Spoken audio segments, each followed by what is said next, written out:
এটা কি করছিলি রনাই? রনাই এখন টঙ্গবো। আলুটা বেশি করে দাও, মাংস কম। আলু হয়নি এখন, সিদ্ধ হবে। আমি একা খাবো।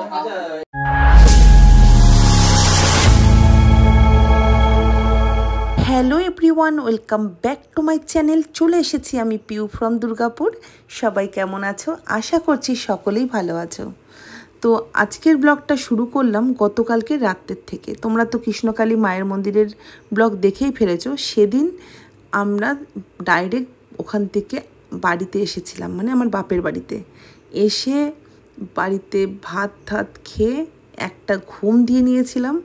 তারপরে চা খেয়ে একটুখানি রিল্যাক্স ফিল করলাম। তারপরে মনে হলো যে চলো একটুখানি মাঠ থেকে আবার ঘুরে আসি। যদিও আমি থাকবো না, একটু পরেই বাড়ি চলে যাব, সেই কারণেই বিশেষ করে একটু আসা। তো এখানে এসে দেখলাম খিচুড়ি বিতরণ হচ্ছে প্রসাদ হিসাবে। তো যাই হোক, দেখেই আমার একটু খেতে ইচ্ছা করলো। তোমাদের দাদাভাইকে বললাম, বাট তোমাদের দাদাভাই বললো যে না, আমি খাবো না, তোমার থেকে একটু প্রসাদ হিসাবে নিয়ে নেবো। তো যাই হোক, খিচুড়িটা দেখে খেতে ইচ্ছা করছিলো বলেই আমি নিয়েছি। কারণ আমি বিয়ের আগে কোনো রকম কোথাও খিচুড়ি খাওয়ালে অ্যাটেন্ড করতাম না, বাড়ির সবাই যেত, আমি আর বাবা বাদ দিয়ে। তো যাই হোক, এদিকে প্রথমেই চলে এসেছি। দেখো, যেটা তোমাদের আগের ব্লগে দেখানো হয়নি, সেটা হচ্ছে এই দেখো জগন্নাথ, আর এটা হচ্ছে আমাদের ক্ষুদিরাম মাঠের রথ। তো বেশ ভালোই করেছিল, ছোট্টর মধ্যে, খুব বড় না, মিডিয়াম সাইজের মধ্যে বেশ সুন্দর হয়েছিল রথটা। তো এদিকে দেখো, আমার দিদির মেয়ে, আমার ছেলে কৃষ্ণকালী মায়ের মন্দির থেকে এসে ডাইরেক্ট সাজুগুজু করে চলে এসেছিল মাঠে। এখানে একটুখানি ঘুরঘুর করে তারপরে এখানে এসে শোনে আমার দিদির মেয়ে যে ওর নাকি নাচের প্রোগ্রাম আছে। সেই কারণে তাড়াতাড়ি করে বাড়িতে গিয়ে রেডি হয়ে দেখো দৌড়াতে চলে এসেছে। কিন্তু দুঃখ আমার একটাই রয়ে গেল, যে রথের মেলার দিনও ওরা প্রোগ্রাম করেছিল 2 মে, সেই প্রোগ্রামটাও আমি অ্যাটেন্ড করতে পারিনি। প্লাস আজকের প্রোগ্রামটাও আমি দেখতে পারবো না। কারণ হচ্ছে একটাই, আমাকে বাড়ি যেতে হবে। বাড়ি যাওয়ার প্রোগ্রাম যদি না থাকতো, আর বাড়িতে গিয়ে আমাকে পোস্ট করতে হবে, লাইভ করতে হবে, সেই কারণে তোমাদের দাদাভাইকে বললাম বেশিক্ষণ থাকবো না, চলো চলে যাই। কিন্তু যাওয়ার আগে একটুখানি আমাদের ক্ষুদিরাম মাঠের মেলাটা তোমরা এক ঝলক দেখে নাও। দেখো, এখানে বেশ সুন্দর বুটিকের অনেক কটা দোকান বসেছে, তার সাথে চা আছে, কফি আছে, মোমো আছে, বেশ ভালো লাগছে। ছোট ছোট সব দোকানগুলো বসেছে, দেখতেও বেশ সুন্দর লাগছে। তো যাই হোক, এরপরে আমাদের যেতে হবে বাড়ির দিকে। তো সেই কারণের জন্য ছেলেকে বললাম, বাবা চ, আর লেট করিস না, ছেলের তো মনটা খারাপ হয়ে গেছে, এই 2 দিন বেশ আনন্দ করেছে। এবার যাই হোক, এবার একটু পড়াশোনাতেও মন দিতে হবে। চলো বন্ধুরা, ফাইনালি তোমাদেরকে সমস্তটাই ঘুরিয়ে দেখিয়ে দিয়েছি। তার মধ্যে তোমাদের কোন জিনিসটা বেশি ভালো লেগেছে অবশ্যই কমেন্ট করে বলবে। আর এখান থেকে তোমাদের দাদাভাই একটা জলের বোতল নিয়ে নিল ছোট্ট, কারণ হচ্ছে আমি খিচুড়িটা খেয়েছিলাম, হাতটা ধোবো, সেই কারণে জলটা নিল। তার সাথে একটুখানি জল খাবো। খিচুড়ি খেলে দেখবে গলাটা খুব শুকিয়ে যায়, জানি না সবার ক্ষেত্রে হয় কিনা, কিন্তু আমার ভীষণ পরিমাণের হয়। তো যাই হোক, চলো এবার একটু জলটা খেয়ে নিই, তারপরে রাউন্ডে কি হচ্ছে সেটা তোমাদেরকে একটু পরে আপডেট দিচ্ছি।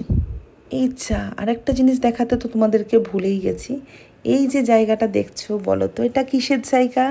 বলতে পারবে? যারা লোকালে আছে তারা হয়তো বলতে পারবে, তোমরা সবাই পারবে না, তাই আমি বলে দিচ্ছি। এটা হচ্ছে যজ্ঞর জায়গা। আজকে যজ্ঞ হয়েছে কিনা জানি না, কিন্তু গতকালকে যজ্ঞ হয়েছিল। চলো, অনেক ঘুরেছি, অনেক আনন্দ করেছি, এবার বাড়ি যাওয়ার পালা। প্রায় 10টা বেজে গেছে। ছেলে আছে, ছেলের দিদির সাথে, তো ছেলেকে ওখান থেকে ডাকি, তারপরে বেরাবো।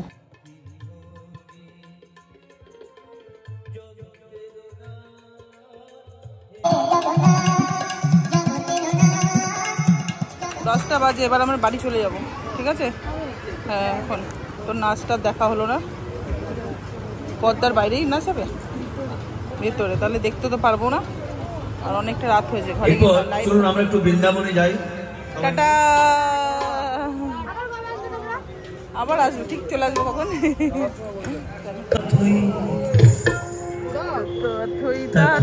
এদিকে দেখো আমার বাবাও কিন্তু চলে এসেছে, বাবার বন্ধুর গলা জড়িয়ে দাঁড়িয়েছিল। আমি বললাম আসো তো বাবা একটুখানি ফটো তুলে নিই। তো বাবার সাথে ফটো তুলতে তুলতে তোমাদের দাদাভাই যে ব্লগে নিয়ে নেবে বাবাকে সেটা তো বুঝতে পারিনি। তো যাই হোক ভালোই হয়েছে, ব্লগে আমি নিয়ে নিলাম। বাবার সাথে অনেক কথোপকথন হচ্ছিল যেগুলো দিতে পারলাম না, যেহেতু গান হচ্ছে, যদিও গলায় গাইছে, যদি কপিরাইট পড়ে এবার ভয় লাগলো, সেই কারণে দিলাম না। তো চলো ফাইনালি বাবাকে বললাম যে বাবা এখন আর থাকতে পারবো না। বাবা বলছিল এখন কি যাবি, পরে যাবি, তো যেটা বলে আর কি বাবা মারা। তো যাই হোক অনেক বুঝিয়ে ঠুজিয়ে তারপরে বেরালাম। বেরানোর পর ছেলেকে বললাম যে বাবা ওখান থেকে একটু খিচুড়ি নে, দিদুন তাহলে যদি খায় তো একটুখানি মুখে দেবে, প্রসাদ তো। তো কিছুতেই ছেলে মানছিল না, অনেকক্ষণ ধরে বলছিলাম। তো যাই হোক তারপরে তোমার দাদাভাই বললোর পরে ও গেল গিয়ে লাইন দিয়ে খিচুড়ি নিয়ে আসতে। লজ্জা পাই জানো তো। যাই হোক এবার বেরাবো, চলো খাওয়া দাওয়া কমপ্লিট হয়েছে, এবার বাড়ি যাওয়ার পালা। Bye bye. মা আসলাম, হ্যাঁ আসলাম মা, যাবেন?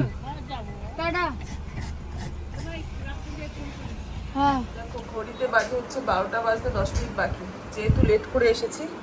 আর ওদের মুরগির যে গলা মাথা ওগুলো ছিল না, এই মাত্র প্রেশার কুকারে সিটি মেরে নামানো হয়েছে, ঠান্ডা করতে দিয়েছি, ঠান্ডা হবে তারপরে বাইরে গিয়ে ডগিদের দেবো।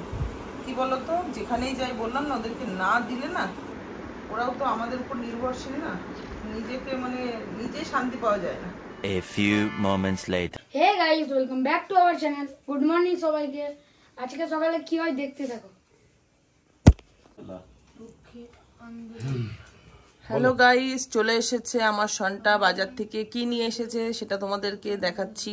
কি কি এনেছো একটু বলে দাও, আমি তো জানি না। তাও বাজারে মাছ এমন কিছু নেই, আর সমুদ্রের মাছগুলো ভোলা ছিল, পমপ্লেট ছিল সরি, আর লোটে মাছ ছিল, কিন্তু অতটা ভালো না। দ্বিতীয় নম্বর কি খাবো হজমগুটি মেটে আর একটু মাংস। জীবনটা মুরগির মাংসতেই থেকে গেল। না খেলে এগুলো শুকিয়ে যাচ্ছে, বুঝতে পারলে? আর এই কয়দিন ধরে যা মিষ্টি খেলাম না, আমার শরীরের মানে কন্ডিশন আমি বুঝতে পারছি। কিছু হবে না, ওগুলো মনের ভুল, ওইসব মন থেকে জানো না, ওই জন্য সরিয়ে দাও, বুঝতে পারলে? মিষ্টি একদমই চলে না আমাদের, অল্প অল্প খেতে হয় মাঝে মাঝে। অল্প তো, কিন্তু এই 2 সপ্তাহে আমি যে মিষ্টি খেয়েছি ধারণার বারে, সেটা শরীরে আমি বুঝতে পারছি যে আমার শরীরে কি গল্প। বেশ করেছো। এটা কি করছিলি রনাই? রনাই এখন টঙ্গো নাচছিস কেন রে? কেন নাচছিস জানো আমার ননাই? এই যে এই দেখে বাবা আমাকে একটু কল করছি, নে যা খাবি না এখন না। আচ্ছা নুন ফুন দেখেছো? ঠিক আছে, সব ঠিক আছে, ঝালটা একটু হয়ে গেলেই ব্যাস গল্প শেষ। আলু দিও না, এত দিও না গো, খাবো কি আমরা? নিয়ে নে না, আমার ওদিকে তাড়া আছে। ঠিক আছে আর দিও না। বললাম যে নিয়ে নে। না মাকে একটু দিবি তো? হ্যাঁ মাকে দিবি, না মাকে দেবো না, মা খেয়ে জানে। আলু দিচ্ছ কেন এত? আলুটা বেশি করে দাও, মাংস কম। আলু হয়নি এখন সিদ্ধ আলু। আচ্ছা বন্ধুরা, তোমাদের বাড়িতে এরকম হয় খাওয়ার আগে এত এত এরকম এক বাটি করে মাংস নিয়ে? তাহলে এটা আমি একা খাবো, এটা আমি একা খাবো। আচ্ছা একটু নুন নুনটা দেখে নাও কেমন হয়েছে, একটু বলো। হয়েছে, ও একটু দেখে নাও। তুমি করেছো আর হবে না? ঠিক আছে তো, বাস ঠিক আছে। আর দ্বিতীয় কয়া পেয়েছো, ঝালও লাগছে। ঝাল আছে তো? আচ্ছা একটুখানি থাম্বনেল নি না, দাঁড়া। হলো খাওয়া শেষ হয়নি? চলো তরকারি রেডি, থালাও রেডি, শুধু ভাত বাড়বো। খাওয়ার আগে যদি 1 বোতল জলই খেয়ে নাও তাহলে আর কি খাবে? এটাই হচ্ছে গল্প।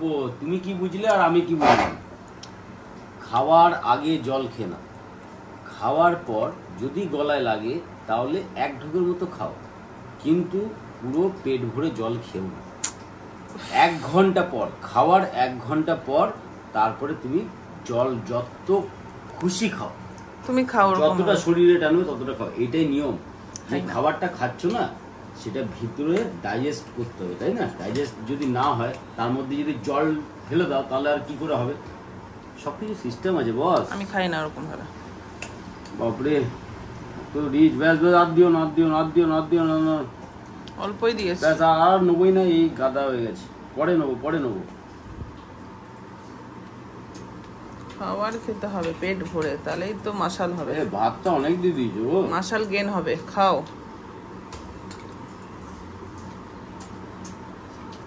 চলো দেন আমরা খেয়ে নিই। আজকে ইচ্ছা ছিল মেলায় যাওয়ার, কিন্তু ওয়েদারটা যা করে রেখেছে বস, দেখবে কি করে দেখাবো। এই দেখো মেঘলা মেঘলা ওয়েদার, বৃষ্টি পড়েই যাচ্ছে। চলো খেয়ে নিই আমরা। গুড ইভিনিং বন্ধুরা, এখন ঘড়িতে বাজে 7টা। ছেলে অনেক দিন ধরে বায়না করছিল চিকেন ললিপপ খাবে, তাই চিকেন ললিপপ অর্ডার করেছিলাম। সেই অর্ডারের জিনিসটাই দিতে এসেছে দাদাভাই। তো যাই হোক, ললিপপগুলো সেই লেভেলের স্বাদ ছিল, আমিও একটু খেয়েছি। যাই হোক, ছেলের মনের আশাটা তো মেটাতে পেরেছি, এটাতেই আমি খুশি।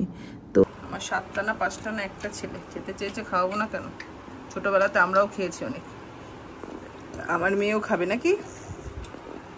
চলো আমি একটু খাই, টেস্ট করি। চলো আজকের মতো এইটুকু, দেখা হবে নেক্সট ব্লগে।